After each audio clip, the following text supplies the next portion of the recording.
Congratulations, YouTube. You did it. You wore me down and you sucked me back in. I have too many subscribers here just to walk away entirely, especially with no alternative that truly stacks up and so many copycat channels uploading my shows for me anyway. But we can't forget that THC's account here is on thin ice.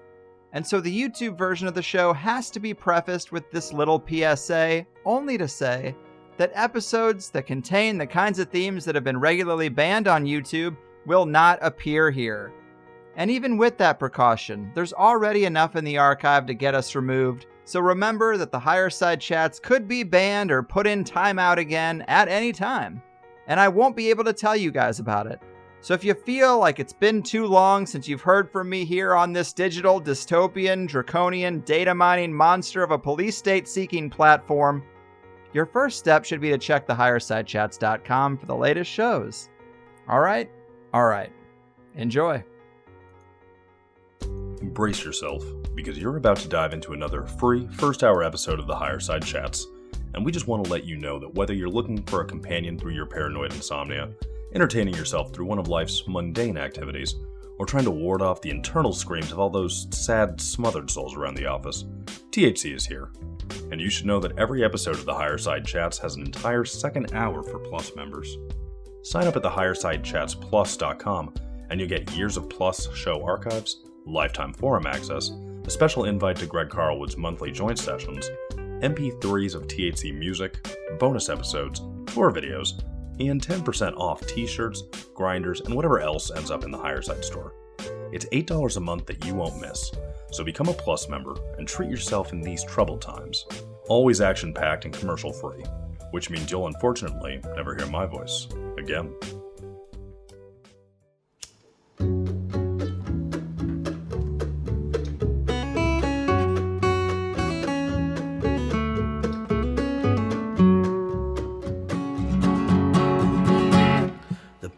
Puppet masters almost surely have a plan. There's clearly maybe something there beyond the realm of man. Until we've thoroughly tested every last close-chested view, find the more you think you know, the less you really do.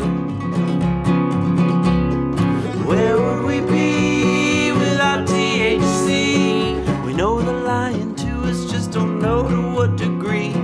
Where would we be without THC? The Higher Side Chat Show. Greg Carlwood and Company.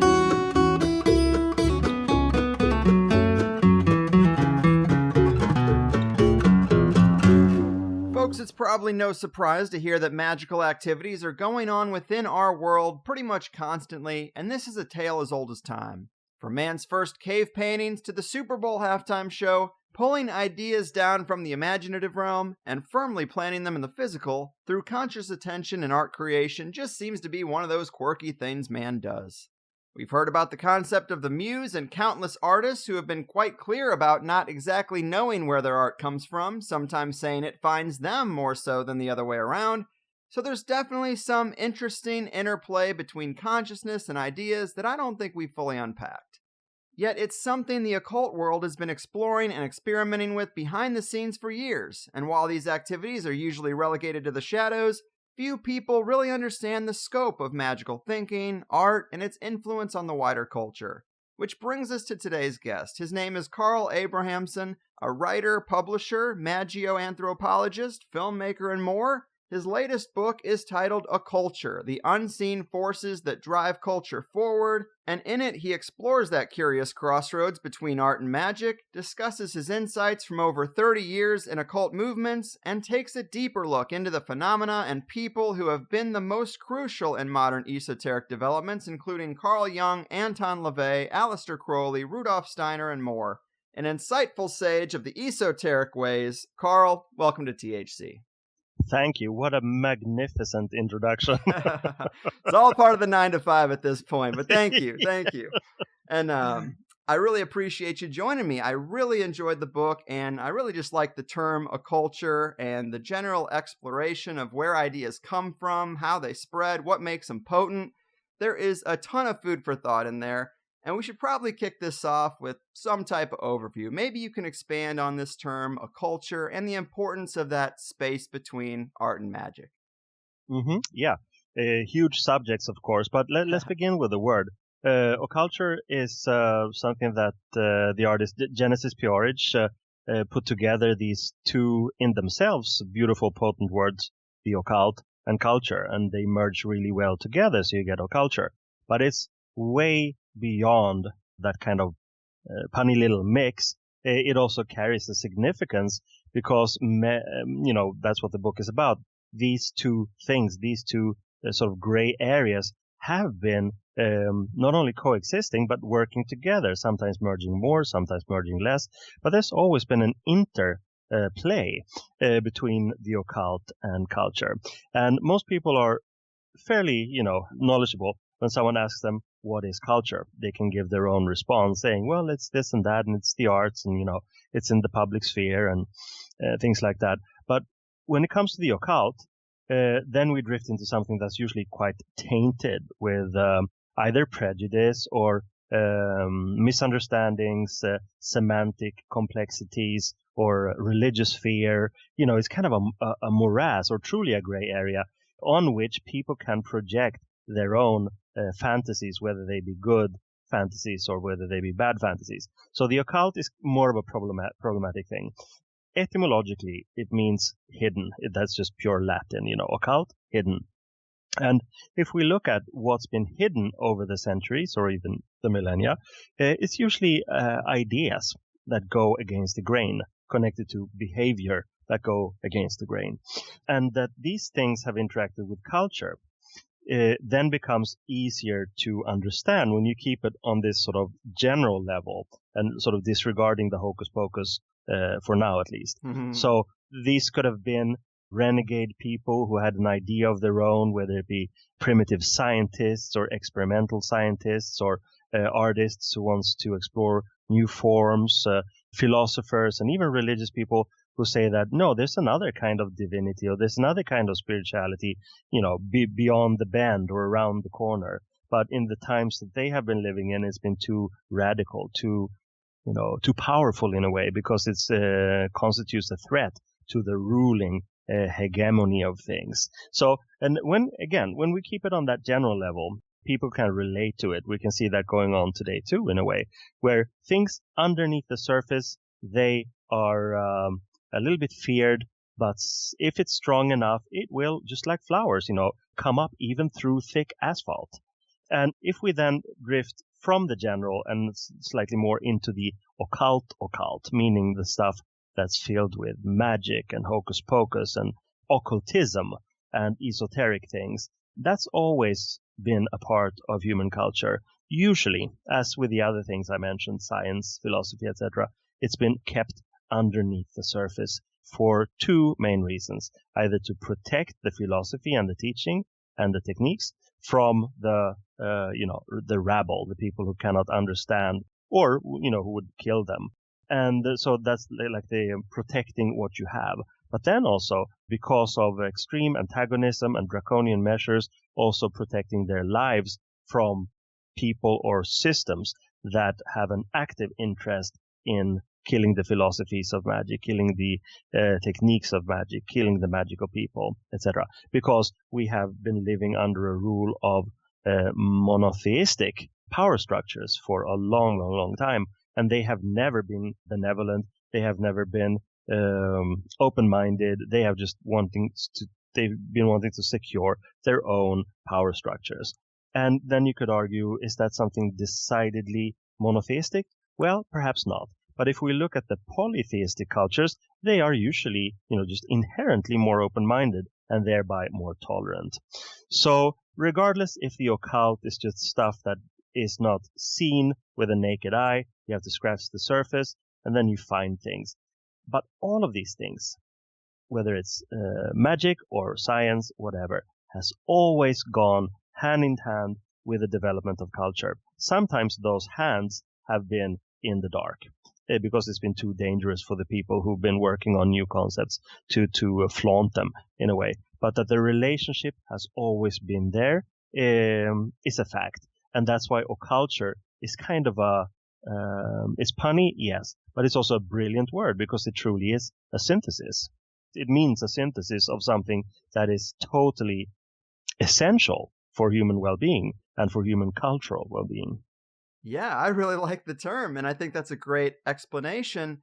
And it does seem like magic kind of works better maybe if you're the only group that does it, and history is full of authority figures telling people there's nothing to it, or it's evil, or don't do it.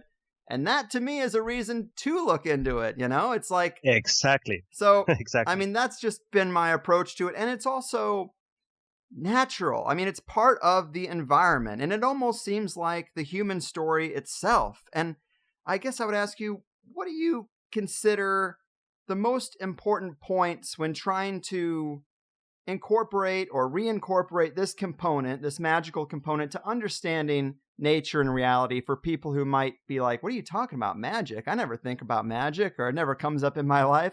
How do we fold it back in? Mm-hmm. I think to have that kind of nature, not only as a kind of abstracted analogy, but as an actual concrete thing, really helps. Because when you think about nature, or like when you talk about it with most, urban people, they think that, well, nature, you take a walk in the forest, or you go out into the countryside, and it's always daytime, and it's sunny, and it's nice, and you take a walk, go on a hike.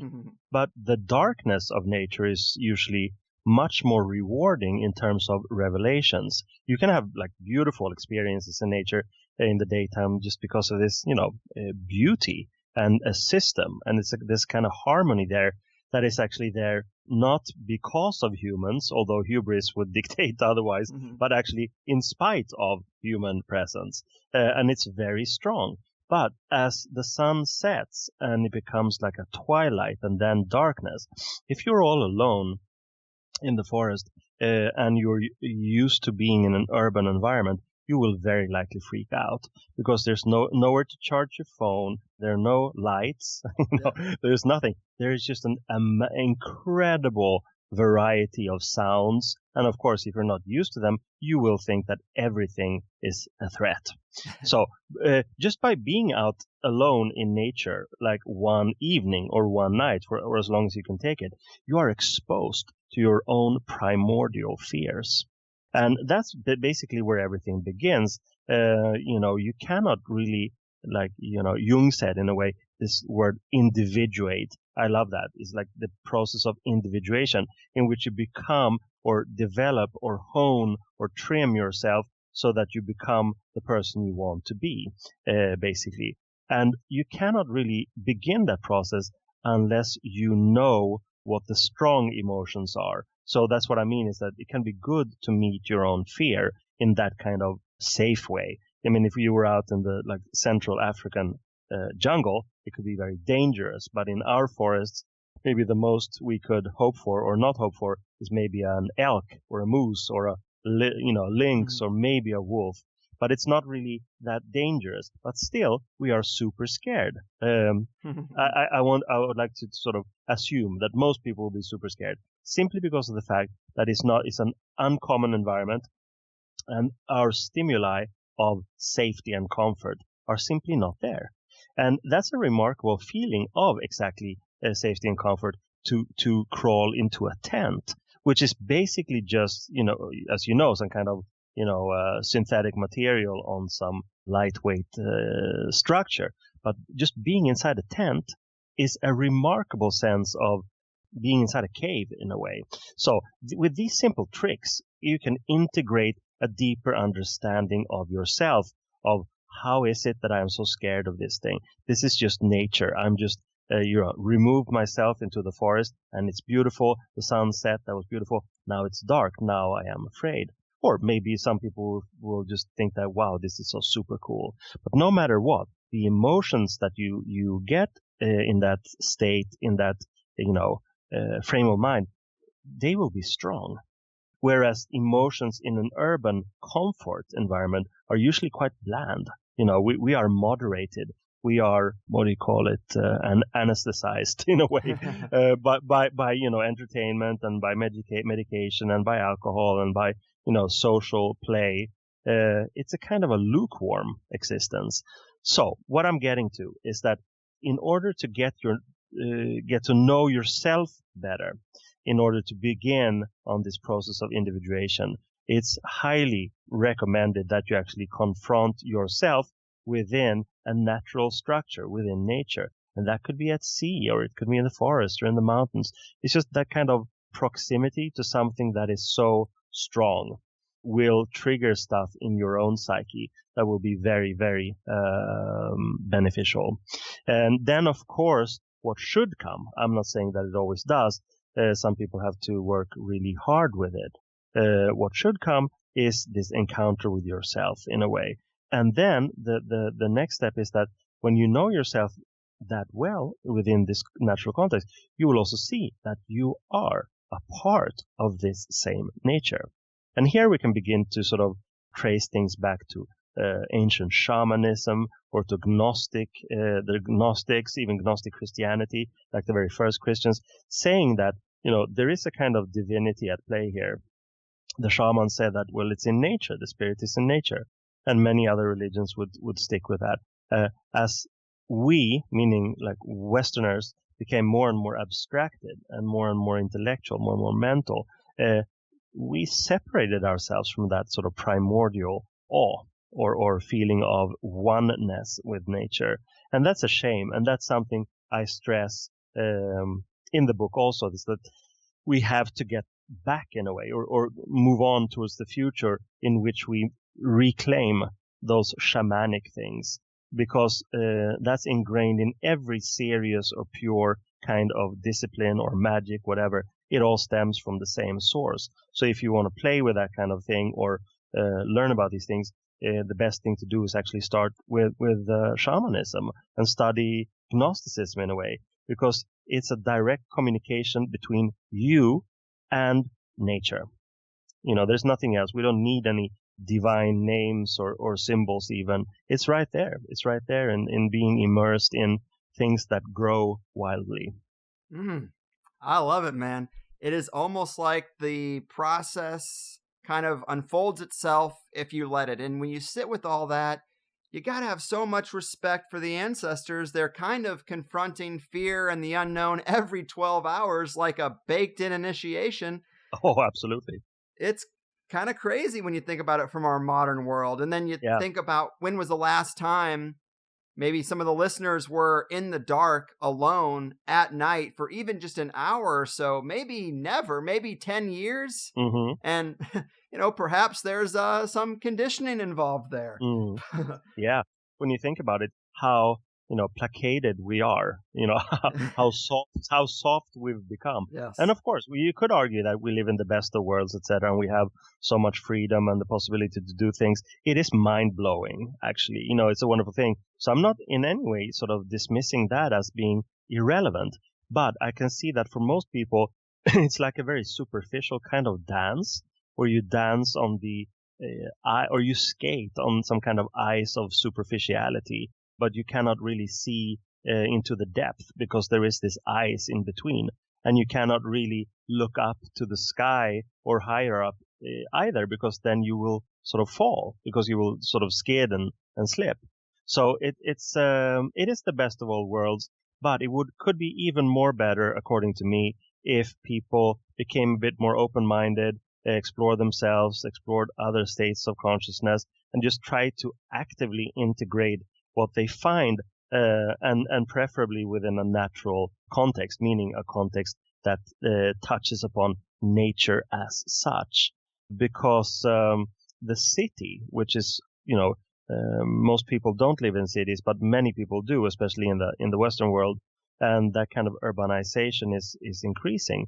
It is kind of a perverted existence to not actually walk on the earth, but to have this crust of artificiality between the earth and ourselves. It's highly detrimental to health, to psychic health, to everything, basically. Yeah. So I think the more people can, get their asses out in nature, the better. Absolutely. I'm with you.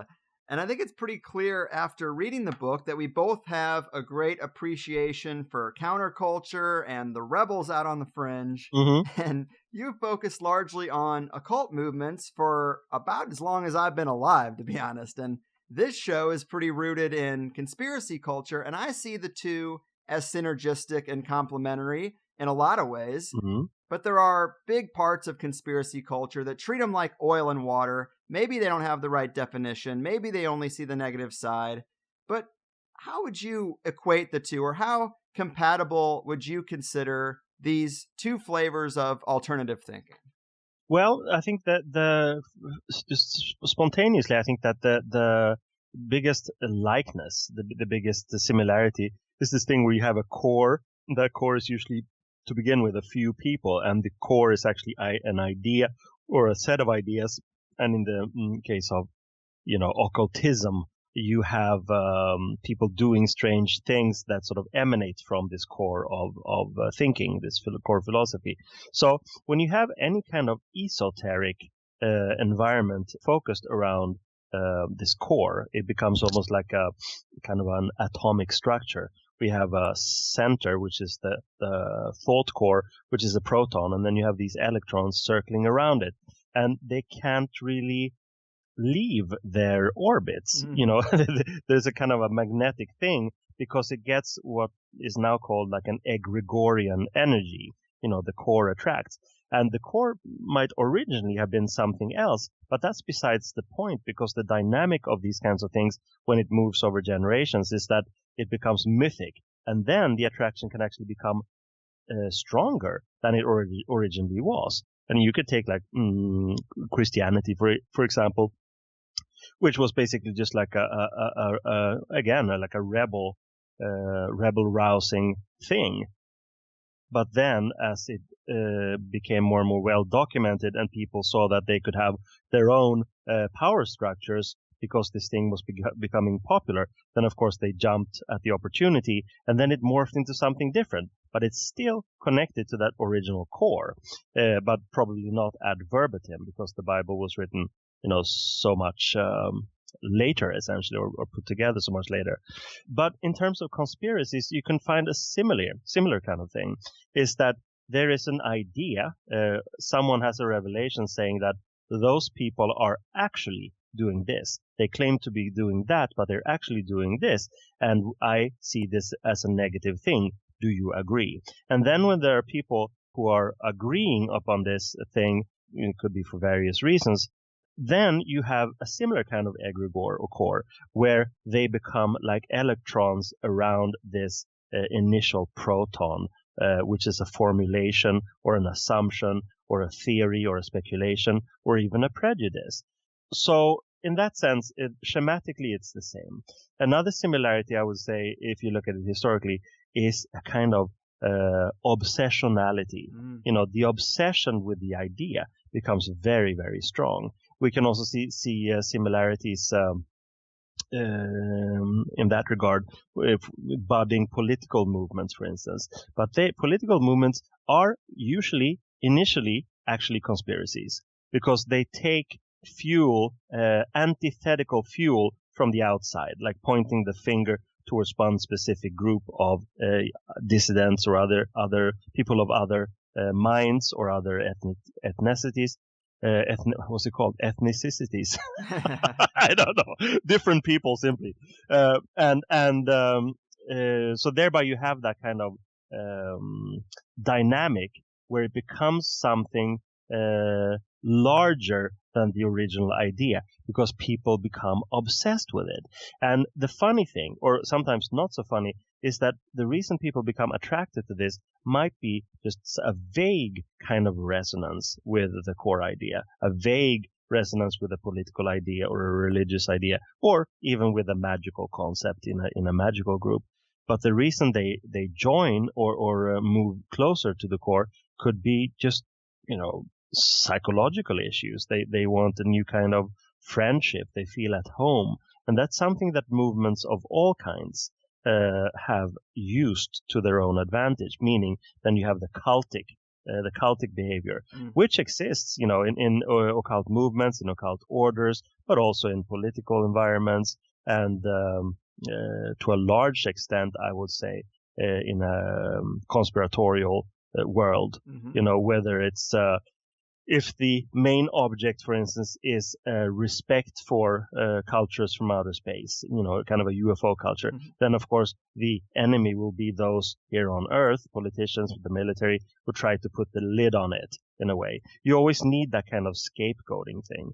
But when you have those things in place, meaning a welcoming structure, an idea filled with obsessional potential, and this kind of social glue also in potential, then you have a good thing going if you want a cult. That's a great breakdown, and I do see them as kind of similar spirits. Great point about the obsession, the passion. It's very much there, a component of both worlds, and both of them are kind of about getting past mainstream culture. They're anti-authoritarian, kind of about reality hacking. I mean, why do people like conspiracy? Well, I would think it's because they're trying to get at the raw truth rather than the vanilla flavored surface so that they can probably navigate the world better. And, magic is the same way. It's about self-improvement and strengthening yourself to avoid manipulation. It's like a type of consciousness armor, so to speak. Yeah, absolutely. And I think also that is a great difference, actually. You call it self-improvement, and that's absolutely true, because that's usually not the case in basic conspiracy theories, because there is an obsession with an idea, but that idea, or working with the idea or against the enemy, so to speak, doesn't necessarily improve your life. It doesn't have that kind of human potential thing. Whereas in occultism, or traditionally in a philosophical environment where you use experimental techniques, it's always there that, when you try these things and you make them work for you, your life will be better. But to my knowledge, that's not the case with, for instance, UFO conspiracies, is that if you join this UFO conspiracy, your life will be much better. I don't think people use that as a kind of an attraction beacon. Usually the attraction lies in a resonance on a deeper level, which is probably usually that the people who want to join in are disgruntled in the same way as the formulators. Yeah, I mean, that's true. Obviously, conspiracy and magic, they both cover a huge amount of topics, but I would think in my formative years, it was learning about banking, learning about debt, learning not to get stuck in credit card debt, learning about mind control techniques and the power of advertising, learning about the cog in the wheel 9-to-5 rat race, and maybe how to pivot away from getting stuck in that rut. I mean, that is the true value, or was the true value to me. And I love UFOs as well. Don't get me wrong, but I don't know what to do with that. No, exactly. No, but I see what you're saying. No, but that's true. But many of these things that you talk about from the conspiratorial environment, they are actually, magical, liberating things. What I mean by magical, they may not be specifically occult or esoteric, but they're magical in the sense that they will change your life. Like if you become insightful about these relationships that seem so normal but are in actual fact abnormal to human well-being, then if you break away from that, then of course that's a magical thing. Then you are changing your life to the better. I was thinking more of like very spaced out things of aliens and stuff. But you're right. In terms of societal control and stuff like that, yeah, if you can inform people about that, and risk being called a conspiracy theorist or practitioner, then it doesn't really matter. The main thing is that you do what you feel is right for your development. Indeed. And I'm taking the term back, or trying to. It's a tough road to hoe, but as for magic, you write about it as a powerful individualistic process of transmutation and betterment. But you also say when collective approaches are attempted, the process and results turn into something else. Manipulations, politics, demagogia, power tripping, and so forth. Initial communal goals are one thing, manipulation of the masses is another. And I think that gets at the heart of what makes conspiracy folks so skeptical. But avoiding a tool doesn't keep it from existing or stop it from being used against you. And I'm kind of curious what type of role you think occultism and magical ritual plays within the power structures on the planet today. Is it still there? I think so, but it's morphing in a very intelligent way. And the reason why it's intelligent is that it's somehow connected to nature in itself, in herself, as such, whatever you want to call it. We are connected to nature, whether we are completely urban and completely destroyed, fragmented by technology, or we're living in like a mist of entertainment. We are still parts of nature. And if we can connect, and I don't know what term to use there, like mentally or spiritually or in the soul, all of these terms are so, ingrained with problematic associations. But I do think that if we can just open ourselves up, preferably in nature proper, and get that kind of initial glimpse of that connection, then that's a good way to start. And as we are human beings, we are also the creators of human culture and human progress and human semantics, human language, all of these things. So if we open ourselves up to new input, then we will have more and different fodder to use for formulation.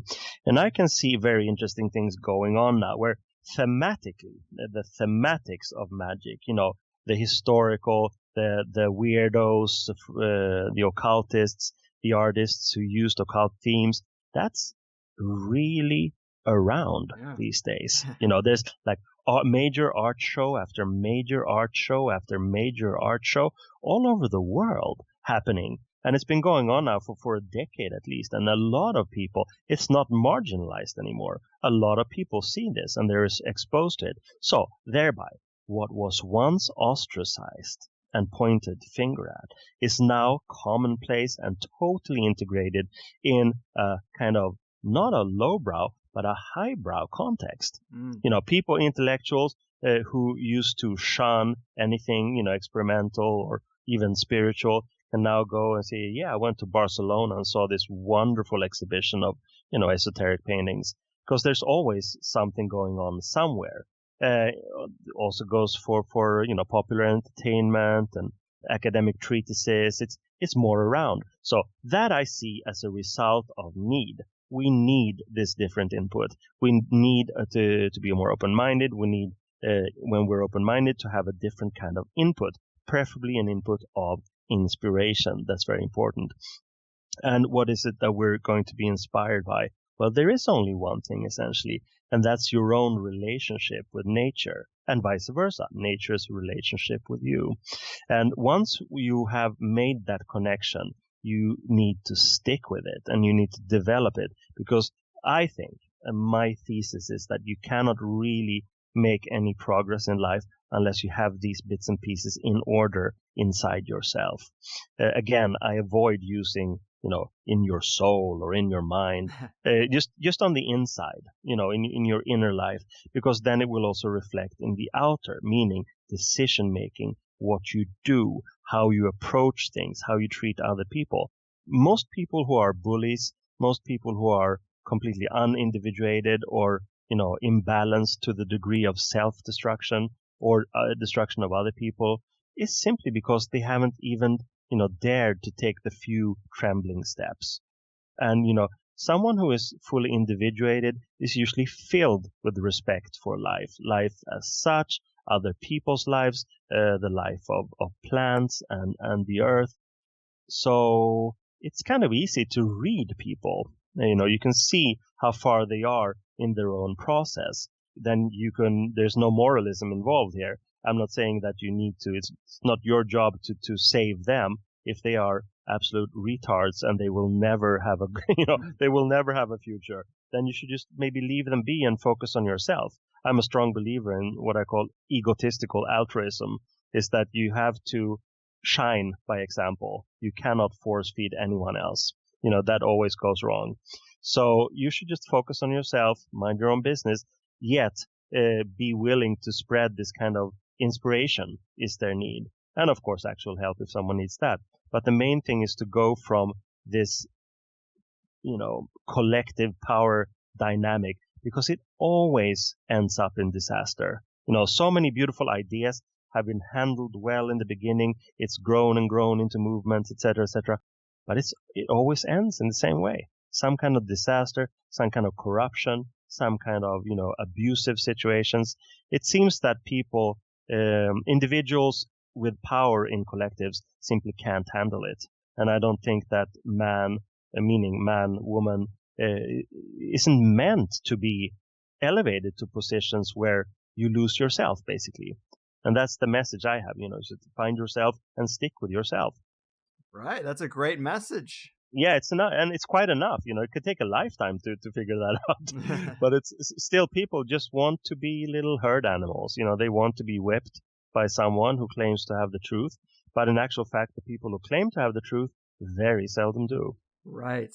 And egotistical altruism, I like that term, and it kind of jives with, Jordan Peterson, big popular guy right now, but his words about all the protesters and people getting up in arms and going out in the streets with posters and wanting to change the world and throwing out their philosophy is, he says, before you do all that, clean your room. Yeah. Like, let's get back to basics and build the blocks of what it means to be a real example. Like, if your room looks like a disaster, that's a very basic human thing. What do you have to change the world? That's very complex to try to espouse your philosophy and how everything's going to reach utopia. You need to go back and work on those fundamentals. I think that's kind of a great lesson too. And it seems like, to me, magical thinking or magical processes are more baked in and inherent in us than we realize, possibly unavoidable. And in one piece, you have an example of kids playing with dolls and action figures, framing them as physical talismans that kids project their imagination into. I thought that was a really interesting example, and I wondered if you could expand on magical processes in other simple areas of life that we just might not recognize. Well, let's look at it from the point of view of absolute wonderful super potential. We are adults. I mean, I'm 52. I don't know your age, but you seem to be an adult. Barely. Barely legal. And no, but I think that we can, have the perspective of an adult, meaning, we understand causality, we understand, the rational mind, we also understand the irrational mind. We can have a very wide perspective on existence and what's possible. Kids live in a kind of a magical fantasy world, actually, for the most part. And then growing up simply means you have to strip that away and become more and more rational, more and more causal. But we, as insightful adults, can also integrate that kind of thinking, which, for simplicity's sake, we could call magical thinking. Meaning that if you and I have, I have a stick and you have a stone, and we say that, this is a magical wand and this is a magical disc, then on the rational level, it's just words. It means nothing. But when you leave the pure, the pure level of language, and actually, you and I look at each other and we say, okay, this time for real.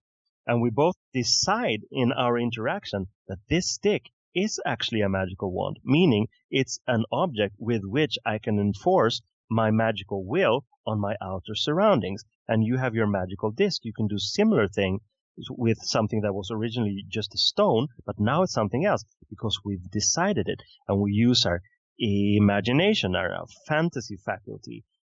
And the thing is, how do you measure what's real? Because for kids, they're play acting, their games, they're real. Their apprehension of reality is real. It doesn't correspond with how a mathematics professor at Harvard looks at reality, but it's nonetheless real for them. So if we look at the sort of malleable aspects of the human mind and the apprehension of reality, that creates it's a kind of a game changer, because then you can say that I decide what's real. And of course, it can be cumbersome and quite problematic to work this kind of magic on the pavement in a rush hour. Then someone will probably call the cops, maybe. But if you do it like it's supposed to be done, in a temple setting, meaning a kind of fantasy chamber which has a limited time, a limited space, and you enter it in a ceremonial or ritualistic way, then you change your mind frame, like LaVey so beautifully put it, enter the intellectual decompression chamber. That's very, very important. And then when you go into that, for that time, in that space, you can do anything. And of course, this is based in a theory saying that if you open your mind in a similar way, then you can program yourself and thereby, with you being the proxy, program the outer world. And this is, very experimental psychology, very experimental behavioral science. And of course, those sciences haven't caught up yet, but they will. I'm sure they will. And the thing is that when push comes to shove, it doesn't really matter whether something is acknowledged by empirical science. What matters is the kind of pragmatic approach. If it works for you, then it's beautiful. If you get results from doing oddball things in a ritualistic manner, then that's beautiful. To me, that just means that you have elevated yourself to a higher degree of being human, because that's something that humans have done since, again, this is a silly expression, since the dawn of man. I don't know what that means, but that's really the truth of it. People have been very experimental. Initially, they tried to survive. They tried, in panic to survive much fiercer beasts than humans, and then eventually other human tribes. And that's something that's obviously still going on today. But that kind of thinking, thinking truly outside of the box. The box is something that was constructed, I would say, in the Enlightenment, like late 18th century and onwards. That's when the box was created. And that's the box that we have to step out of now. It's time, high time that we stepped out of that box. Cheers to that. And you hear that expression all the time, think outside the box, but I've never heard someone express like, when was that box constructed? So I think that's really interesting.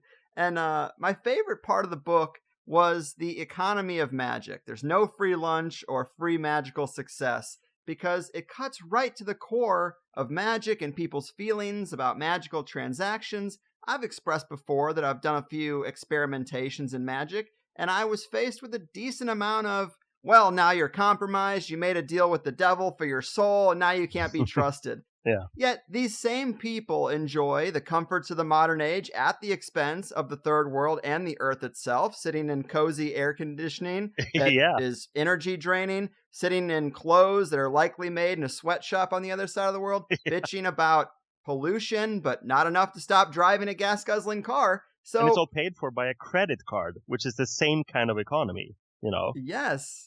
And it's like living good lives while the empire does your dirty work. It's a bit hypocritical to criticize exchange in a magical sense while ignoring this transactionary nature of everyday reality, wouldn't you say? Absolutely. And this I don't know exactly when this thing began. What I mean specifically the economical thing, with the credit-based economy. In higher finances, it's of course always been there. Because there have been banks, have borrowed money to states or cities and huge corporations. And it's all been like one very abstracted economical field that has absolutely been based on credit. But for the normal Joe, in a way, normal Joe and what's the feminine? Jane. Nancy, maybe?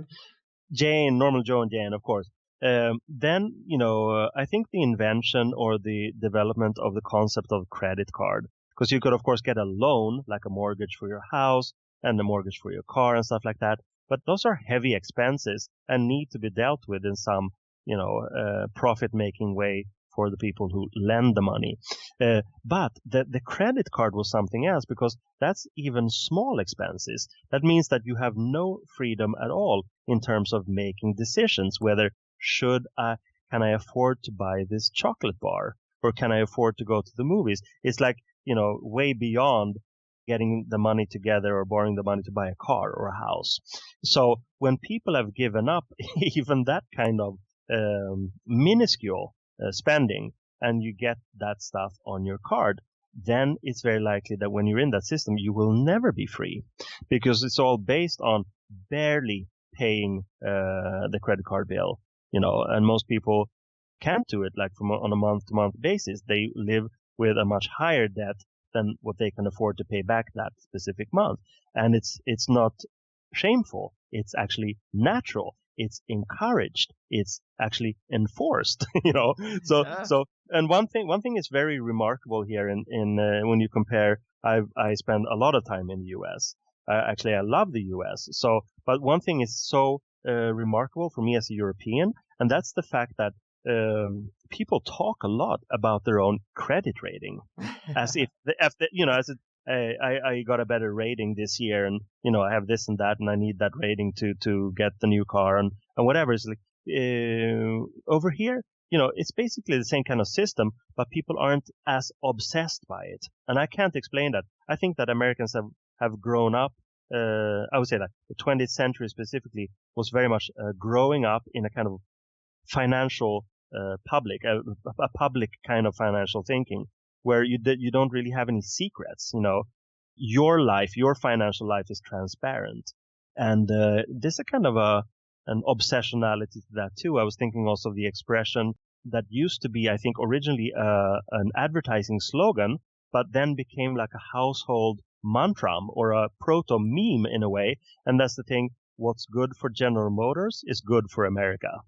Meaning, I don't know if you've heard that, but I heard it. Yeah. I've seen it mentioned in advertising history in a way, is that how things can change from being an advertising meme into a sociological meme into an actual, life wisdom in a way. It's a kind of a dark wisdom, but still, what's good for General Motors is good for America. And people take that as, they don't question that statement. And that kind of focus on like macro economy, and how that sort of seeps through even into the microeconomies of normal people, of Jane and Joe. That's kind of remarkable, because it's not something that's designed to make people free. In the old days, it was like, save up to realize your dreams. Save up your money, have a savings account, and live your dream when you have enough money for it. But today, a savings account is kind of a spare resource when you can't pay your credit card bill. Then you take from your savings account and pay off your credit card bill. So that kind of economic thinking has changed considerably since, I would say, the later half of the 20th century. And let's return to magic then. It's I wouldn't say that it's completely analogous, that people today are more careless, that they are more prone to making deals with forces for quick success, stuff like that.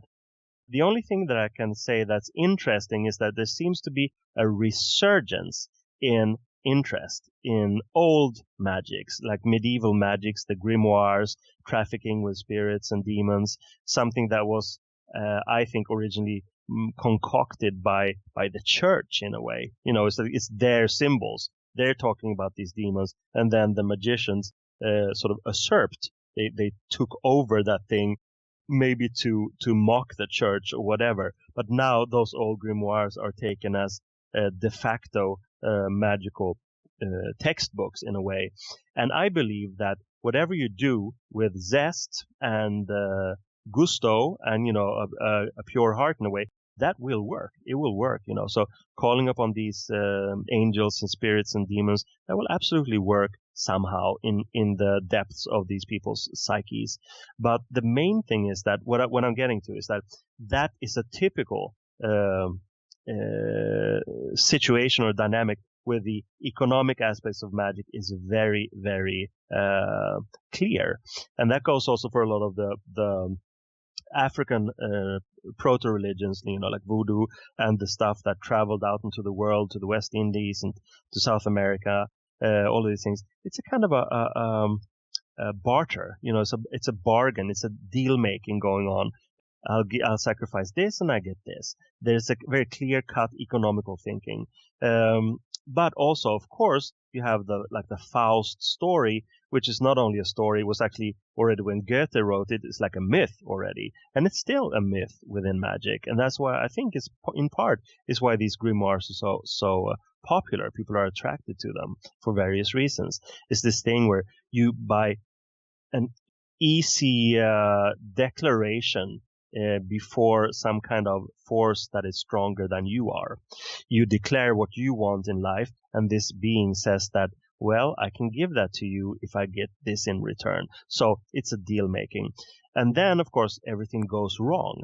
And that could have to do with some inherent pseudo-Christian moralism, because who knows? There's not been any scientific results over the centuries, or scientific analysis over the centuries of magical deal making. Maybe all of these demons and spirits or whatever it is have fulfilled their parts of the bargain, and maybe people have been very happy with this kind of magical system. We don't know. But if we take sort of the mythic and the literary accounts, whether they have been influenced by Christianity or not, you can see that these things most often go wrong. And that's the thing with economy too. Like, if you overspend, it will create problems. Yeah. If you don't pay back what you owe, you will be even more in debt, and that can ruin the lives of families, for instance. So what I'm saying is, in this text, the economy of magic is simply that it's very good to invest. You generate magical energy in yourself, and then you can invest that in your magical workings or in life in the shape of inspiration and just well-being that beams from you. And that kind of investment in others or simply in your own surrounding to increase your own magical energy even more. That's a kind of what I call like a positive economy, because you will attract things then that you can, quote unquote, buy with your magical energy. And that's a better way to go about it than simply demand of some external force saying, hey, you over there in the dark corner, give me what I want and I give you this. Because then you don't know those forces. You don't know them. It's like a bank, at least. You can have some semblance of knowing what the interest rate is. But you don't know if you unless you work in a very active traditional system. And I'm thinking again of the sort of the Exodus things that stem from Africa. Those are systems that have been worked for a long, long, long time. And those forces that are used there, the people who work them usually know them very, very well. So I would say that's a healthier banking system in those systems.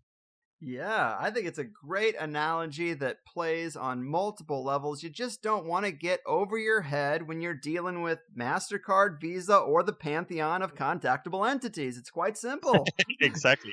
Oh, Well, I like it.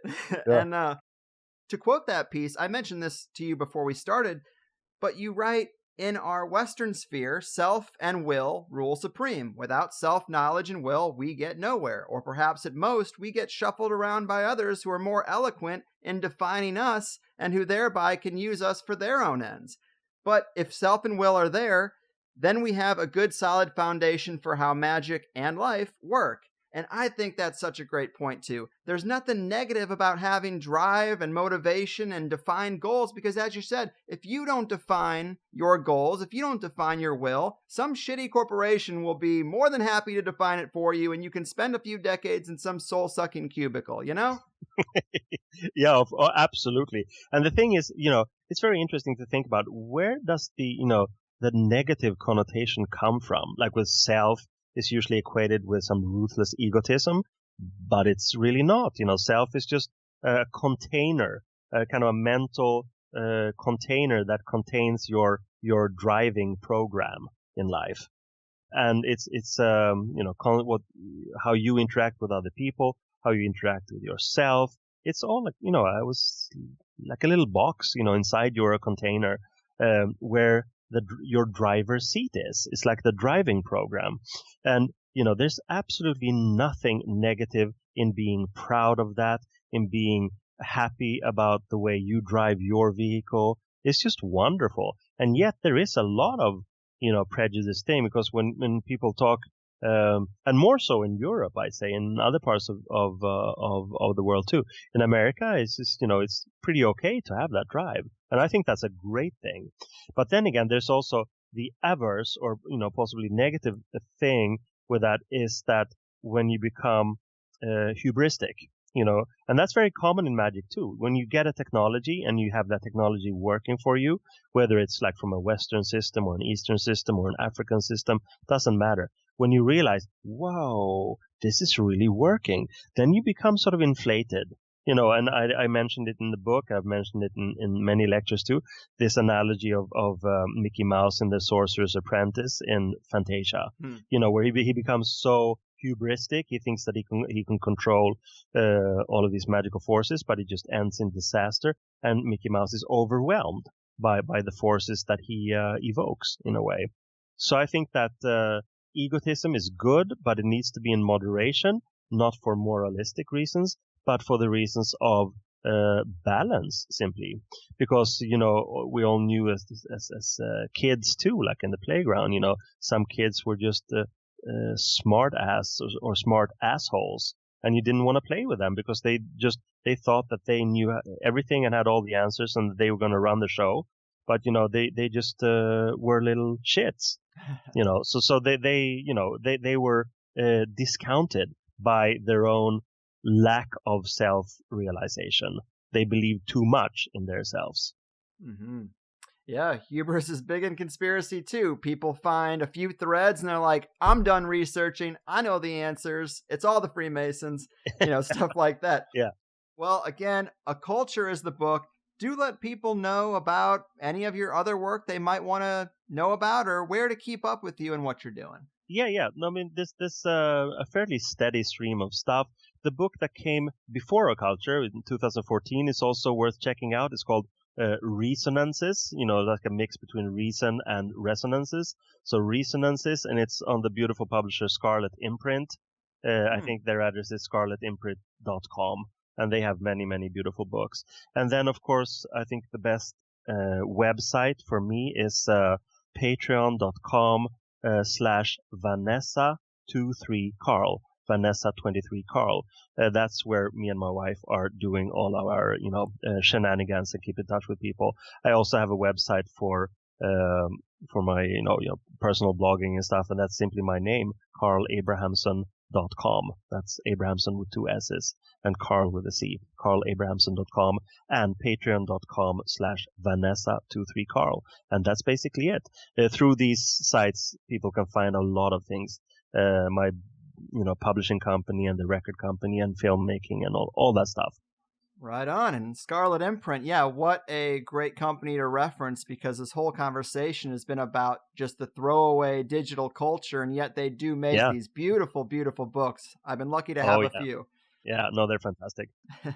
Well, awesome. Carl, this has been a lot of fun. You know a lot about a lot. Keep fighting the good fight and take care out there. Yeah, thank you very much for having me. Thanks. Bye.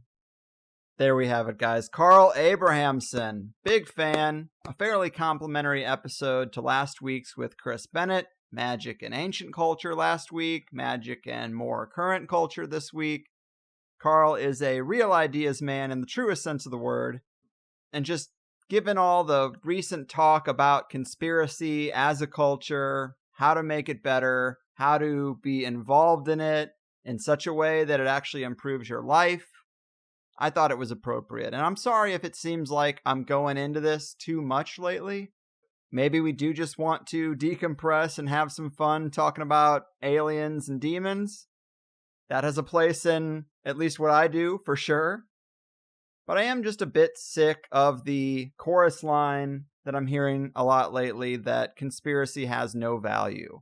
Being interested in it gets you nowhere. And I'm getting a little sick of these spikes in popularity with topics that sort of, at least to me, reduce its value, or at a minimum, without commenting on the merit of any specific thing, some of these recently viral conspiratorial topics make the whole worldview more polarizing, not less. I think that's fair to say. And I've always kind of, in my hand, had that card of let's also try to bring people in rather than build a wall between us and just talk crazier and crazier, wilder and wilder, only amongst ourselves. Maybe I'm overly justifying my own existence here, but I think becoming conspiracy wise is one of the most useful things a person can do So I really fight back on this notion that it's a waste of time overall and it doesn't get you anywhere. And I feel the same way about magic. By shunning it, that doesn't make it any less true or real or any less powerful a tool for people to use who might have nefarious reasons or want to use it against you in the form of mind control or marketing even. And I did kind of come into this interview a little more like, hey, this show has a voice. You have a lot of interesting commentary. Let's kind of blend those two. Obviously, I was trying to find that synergy.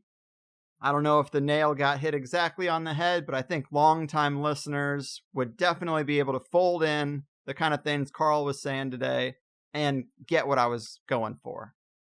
You know, I have a really long list of guests I want to get to. My Rolodex is pretty thick, but I tried to get this one on the books, partly in response to magic equals bad type of critics.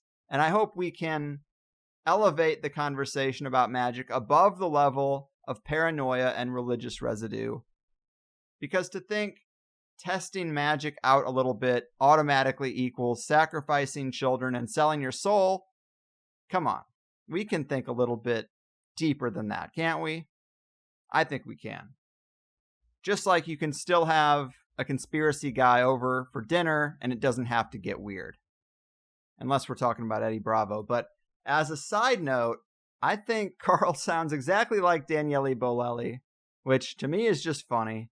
And that accent makes it a little hard to edit around and still sound natural, so I just kind of let a lot of it go. But man, it has got to be hard to do an interview about complex, abstract things in a second language.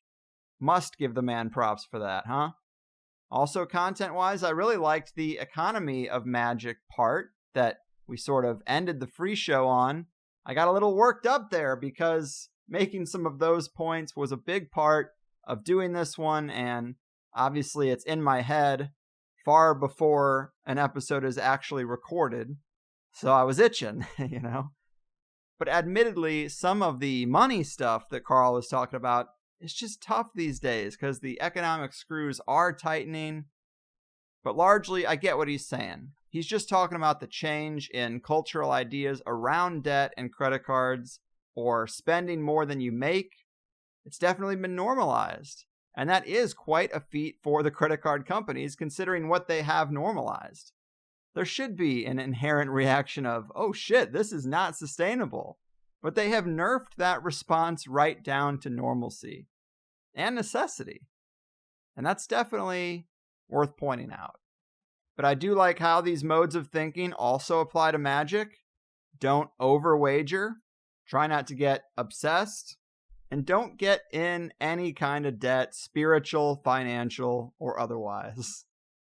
It's just interesting, you know, who's out there doing this sort of comparative cultural analysis between magic as just an element of life and these other things.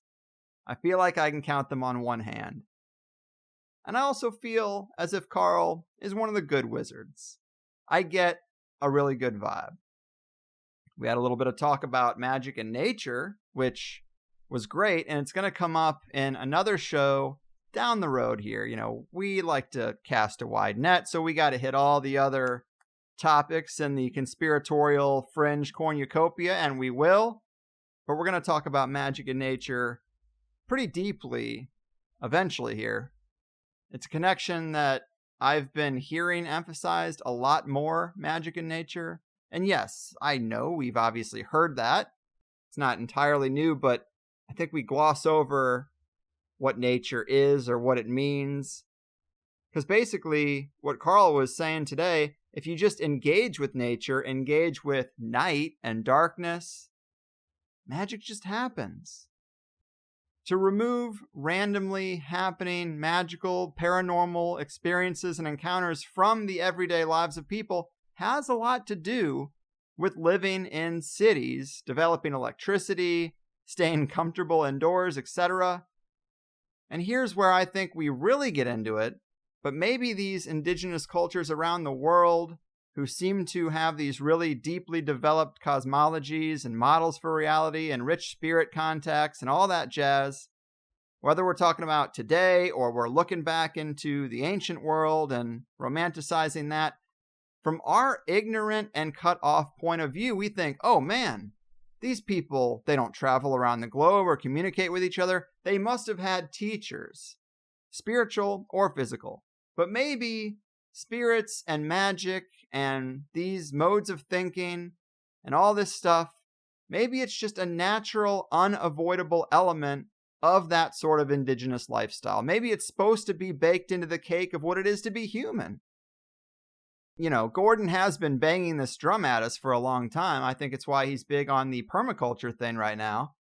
You maybe work out, how can I backdoor a re-enchantment of the world? Well, if we just get back into working with the land and bringing the nature back into our everyday lives, maybe the magic will just be as obvious as the insects, you know? And it makes absolute sense, because I've talked about the time I tried to do a little magic and go off into finding a liminal space around me in my old apartment. And I ended up going to a place in San Diego. There's a couple of them, but it's called the Slough. It's like a swampy nature preserve, and there are trails around it. And I was like, oh, great. This is kind of nature. This is about the best thing I can find. And you go there, especially at night, and it is just a homeless camp because it's still in the city. And so the idea of in that space getting away is really not realistic. And of course, I didn't have a great magical experience or a very potent one or any at all. And I didn't learn the lesson then, but I'm circling around it now, I guess. But it is just like, yeah, you need nature. It's part of the soup. The magical signal isn't going to be that strong unless you are fully immersed in it. At least that's what I've been thinking lately. Nature, of course, is a big overarching term with many ingredients in that recipe, and we forgot some of those ingredients because they aren't immediately apparent and we don't live in it, and maybe spirits and magic are just as much ingredients as tomatoes and rabbits. I don't know. These are just the thoughts that have been stuck in my head lately, and it's all wrapped up in a desire to have better conversations about magic, I guess, or maybe the ancient past.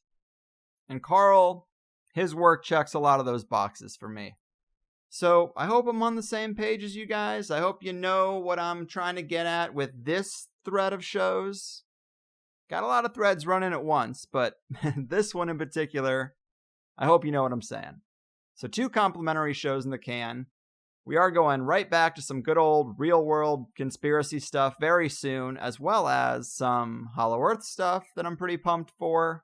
Of course, today, if you only heard the first hour in the Plus show with Carl, we talked about things like why our magical potency is lacking today and what we could do about it, true art versus decoration, positive trauma and its uses. His piece, Pokemon Go Away, which I really liked, gets into technology and culture and magic. We talked about place in regards to magical potency, man, myth, and Hollywood. That new movie, Sorry to Bother You, I think that looks quite good. I didn't expect that to come up. And I talked a little bit about what I appreciated, at least from the trailer. Carl, of course, saw the movie. And for people who heard the Plus show, I wasn't trying to say that we shouldn't aim for the world to be fair. You know, we should all want to make the world better, but we should also understand that we sometimes aren't going to change the world, especially not overnight. So we have to figure out how to deal with it, how to climb these ladders, as unfair as they might be. If you're going to change the world, excellent. If you're going to navigate the world differently when you learn new information about how skewed it is, also great. If you're just going to complain about unfairness, well, that's not really helping on either front. That's just what I was trying to say. The movie looks good. Sorry to bother you. Check it out. But all of this said, I think we had some interesting food for thought for sure. If you like the show I make generally, why don't you just double your pleasure, double your fun? Sign up for the Higher Side Chats through my website or Patreon, if that's your thing. I think the website is easier, especially when factoring in access to the bonus stuff. Maybe I'm biased, but people like Patreon, so it is whatever. The support is always appreciated either way. A lot of people asking for support now. I'm glad you chose to indulge me if you did. So again, all that support is always appreciated, and I'm going to keep trying to bring us interesting people to push our worldly understanding higher, no pun intended, and I'll see you next time. Your move, culture creators, esoteric artists, and magic makers of the world. You're fucking. This is important, hear what I said. I'm trying to tell you, it's not paranoia, not in my head. It's just the hard truth. Knocked on your door while I still can to ask you a question, 'cause I know your head is still in the sand. Don't be sheep to your slaughter for the rest of your life. Oppressed, but you're getting woke. You say you don't want to be stressed until the day you die. Tough luck, my friend. Did you get the memo? Can't you see that we're so screwed? Don't you know we're our kung food? Can't you just admit we're screwed? I'm gonna tell you this anyway. It's a scary dark world, scarier every day. Scary dark world, no matter what you say. Scary dark world, don't think we'll be okay. Can't you see that we're so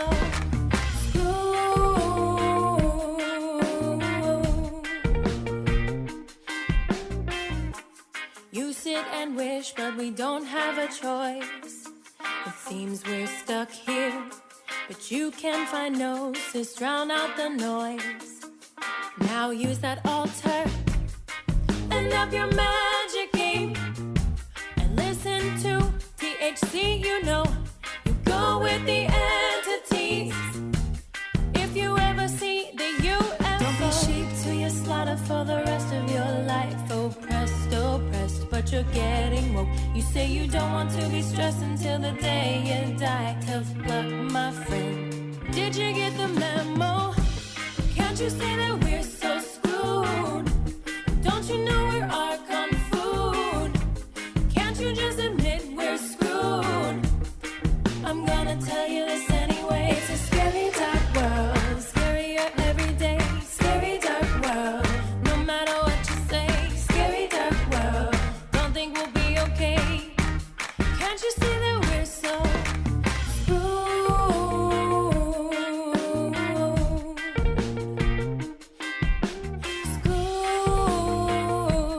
yeah.